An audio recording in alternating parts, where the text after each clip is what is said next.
अपने पूर्वजों का बहुमान अगर आपके ऊपर नहीं दिखाई दिया तो डीएनए में कई बार शंका हो जाती है। क्या हमारे पूर्वजों के बारे में कुछ कह रहे हैं? हाँ, आपके पूर्वजों के बारे में कह रहा हूं। आपके पूर्वजों में चामुंड राय थे, जिन्होंने गोमटेश्वर बाहुबली भगवान की मूर्ति बनाई थी, और आपके पूर्वजों का संकल्प था कि इस पाषाण खंड को प्रतिमा के रूप में परिवर्तित करने पर जितना पाषाण खंड टूटेगा व्यर्थ का, उतने वजन का हम तुमको सोना देंगे। सोचिए आपके पूर्वज कितने कद्दावर थे कि औरंगाबाद में एक ऐसा मंदिर बनाया है जिसमें एक भी ज्वाइंट नहीं है। पूरा के पूरा मंदिर पाषाण का बनाया। दुनिया भर के मंदिर नीचे से ऊपर बनते हैं, आपके पूर्वजों ने ऊपर से खोद करके नीचे का मंदिर बना करके तैयार करके दिया है।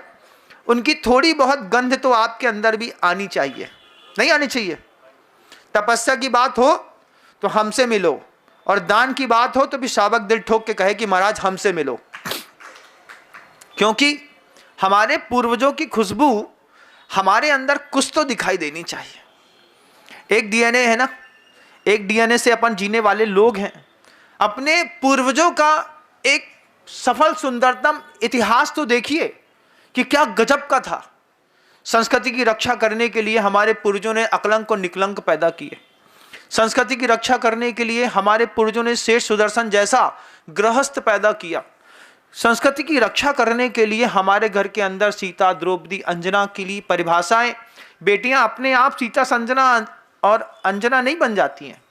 उनके माता पिता लगातार उसके ऊपर प्रोजेक्ट के जैसा काम करते होंगे, उनके गुरु उनको प्रॉपर गाइड करते होंगे, तब जाकर के वो गंध दिखाई देती है। बच्चों में पूर्वजों की गंध, दान में पूर्वजों की गंध, बहुमान में पूर्वजों की गंध, मंदिर के सम्मान में भी पूर्वजों की गंध देखिएगा। पद्मनाभपुर के मंदिर में जो लाखों करोड़ रुपए की संपत्ति रखी है बंधु, वो भी अपने ही पूर्वजों की कोई गंध है, वो सुगंध है। मंदिर से कुछ ऐसा मिलता होगा कि बदले में हीरा, मोती, जवाहरात, सोना, चांदी देकर के गृहस्थ अपने आप को धन्य समझता होगा। मेरे जीवन भर के पाप काटे इस मंदिर के भगवान ने, जो भी है इनको समर्पित करके निकल गए, तब जाकर के आज 1 लाख करोड़ रुपए से ऊपर की संपत्ति मंदिरों में रखी हुई है। आज भी देखिएगा अपने पूर्वजों की गंध, बीना बारा में जाइए, जाकर के देखिए। शांतिनाथ भगवान के उस जिनालय के सुरक्षा और व्यवस्था के निमित्त से पूर्वज 100 एकड़ जमीन छोड़ गए थे। 100 एकड़ जमीन छोड़ करके गुरुजी जब वहां पर पहुंचे और वहां की कार्यकर्ता कमेटी ने बताया कि महाराज गांव में अंदर 100 एकड़ जमीन है शांतिनाथ भगवान की, आपकी नहीं। कौन की? शांतिनाथ भगवान की जमीन है। उसके स्वामी भगवान की संपत्ति के स्वामी भगवान होते हैं, इंसान नहीं होता। वो वहां पर जब उन्होंने बताया कि इतनी संपत्ति रखी हुई है, जब गुरुजी का उसमें दृष्टि गई कि 100 एकड़ जमीन तो बहुत होती है, 20-25 एकड़ और खरीद करके उन पूर्वजों की जमीन पर जब शांतिधारा दुग्ध योजना की स्थापना गुरुवर ने 2010 में की, उसके बाद चमत्कार हुआ बंधुओं कि विश्व की सबसे बड़ी डेयरी फार्मिंग के लोग आज शांतिधारा पहुंच रहे हैं इस बात को देखने के लिए कि गिर की शुद्ध नस्ल को किस सुंदरतम तरीके से वहां पर पाला जा रहा है। समृद्धि हुई ना, पूर्वजों की गंध है। उस पूर्वजों की गंध से अपने परिवार, अपने अंतर्मन को भी देखना पड़ेगा। सिर्फ बाहर के वैभव से काम नहीं बनता। आज कासलीवाल जी के परिवार का वो जो वैभव रहा है, पुष्पा जी कासलीवाल, अमित जी कासलीवाल और भी जिनको पूर्वज थे, उन पूर्वज की ये धरोहर है। उदासीन आश्रम है, इतना बड़ा मंदिर है, इतनी बड़ी स्पॉट में दी जाने वाली सुविधाएं हैं, इतनी जमीन है। उनकी सोच थी, उनके पूर्वज कोई साधु नहीं थे, लेकिन साधुता गृहस्थ के अंदर रोम रोम में समाई थी। क्या सोच करके मंदिर बनाया होगा, क्या सोच करके उदासीन आश्रम बनाया होगा, क्या सोच करके इतनी बड़ी संपत्ति को ट्रस्ट बना करके और जनता की धर्मार्थ लाभार्थ छोड़ करके गए होंगे। उन पूर्वजों की सोच का आज सोचते भी हैं तो बहुमान होता है। आज आप जाकर के गोमटेश्वर बाहुबली भगवान की इतनी बड़ी 58 फीट की मूर्ति बनवाने की कोशिश करके देखिए, मूर्ति तो बन जाएगी इससे बड़ी भी, लेकिन वो अक्षय कहाँ से लाएंगे कि गोमटेश्वर बाहुबली स्वामी की प्रतिमा के ऊपर बैठने में आज भी पंछी कतराता है। पंछियों को भी पता है कि ये भगवान है और भगवान के सिर के ऊपर नहीं बैठा जाता। वो अतिशय कहां से लाएंगे? इसकी अलग ही कीमत है। क्या करना है महाराज? क्रोध, लोभ के वशीभूत होकर के अगर मान लीजिए हमने अपनी संपत्ति की रक्षा करने की कोशिश करी, मनी मिस्टेक है, बचाने से पैसा बचता नहीं है, वो किसी न किसी रास्ते से निकल जाएगा। और नहीं भी निकलेगा, सोचो, बहुत अच्छी बात बताते हैं, आपने बैंक में जितना कैश जमा किया है उस कैश की कीमत रोज घट रही है। मार्केट में रेवेन्यू का डिवैल्यूएशन चल रहा है। हमने अपने घर से पैसा निकाल करके 20 लाख रुपए की एक एफडी बनाई है और बड़े फूले नहीं समा रहे हैं कि भैया इसमें 16% का ब्याज मिल रहा है। कितने परसेंट का मिलता है आजकल? 7% का है, बस इतना ही।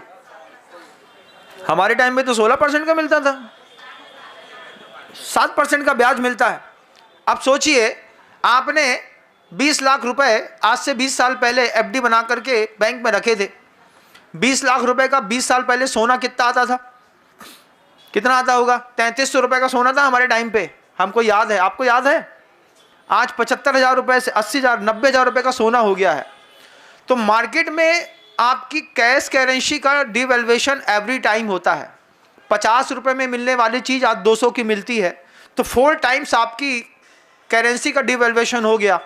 अगर धन की सुरक्षा रखने की बात आपको समझ में आती, दुनिया का कोई भी आदमी कैश की एफडी नहीं बनाता। क्या करता महाराज? गोल्ड खरीदता, गोल्ड खरीद करके बैंक में रख देता, गोल्ड रखे रखे बढ़ता। 3300 का सोना अगर आपने 20 साल पहले खरीदा होता और आज आपके पास होता, तो आपको दुकान चलाने की मेहनत नहीं करनी पड़ती। उसमें से सोना बेच करके तुम एक बहुत बड़ा बंगलो बना लेते। तो हमको धनी होने का विज्ञान भी ढंग से नहीं पता, तो कागज के नोट के पीछे पगलाए फिरते हैं, और दे दो और दे दो और दे दो। कैश कहीं भी रखिए, रेगुलर उसका डिवैल्यूएशन होता है। महिलाएं अपने घर के अंदर, जब ये हुआ था ना, क्या हुआ था, नोटबंदी हुई थी, नोटबंदी में कितना कैश निकाला था बताओ? निकाले थे ना, 2-2 हजार के नोट निकाले थे। कासलीवाल जी के पास से भी निकले होंगे, हाँ, इनने भी निकाल करके अपने लड़के को दिए होंगे, पप्पू ये पकड़ो, ये हमारे पास पड़ा है। और उसके बाद क्या मिला? हर चीज का डिवैल्यूएशन। तो धनी बने रखने के लिए भी हमको धन की वास्तविक कीमत पता होनी चाहिए। और पहला सूत्र है, सबसे पहला तो क्रोध, लोभ, दूसरी चीज लोभ नहीं करना, विन विन पॉलिसी में जीना। तीसरा भीरुत्व, भीरुत्व का मतलब डर होता है। मैंने एक बुक स्टॉल पर गया, बुक स्टॉल पर एक पुस्तक बहुत अच्छी पसंद आई, उसके ऊपर पन्नी लगी हुई थी। अब कंडीशन थी, पन्नी खोली तो पुस्तक वापस नहीं होगी। 1 रुपए की पन्नी, उसके चक्कर में 50 रुपए की किताब खरीदना। आपने लोगों को डराया ना, ऐसे ही पैकेट खुलेगा भैया, खुलने के बाद पैकेट वापस नहीं करेंगे। आपकी इस कमजोरी को किसी और कंपनी ने पकड़ लिया। अब वो कंपनी क्या कहती है, तुम तो भैया पैकेट खोल लो, 7 दिन उपयोग कर लो, उसके बाद भी वापस करोगे तो हम वापस कर लेंगे।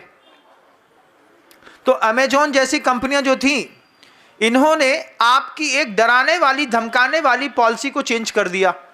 हम कहते थे बिका हुआ माल वापस नहीं होगा, और वो क्या बोलता है, माल खरीद के 7 दिन पहन लो, 1.5 लाख को लाचा खरीदो हमसे, 3 शादियां करो बहुत अच्छे से, 7वें दिन उसको वापस पैक करो, हमको वापस भेज दो, हम फिर तुम्हारे पैसे वापस भेज देंगे।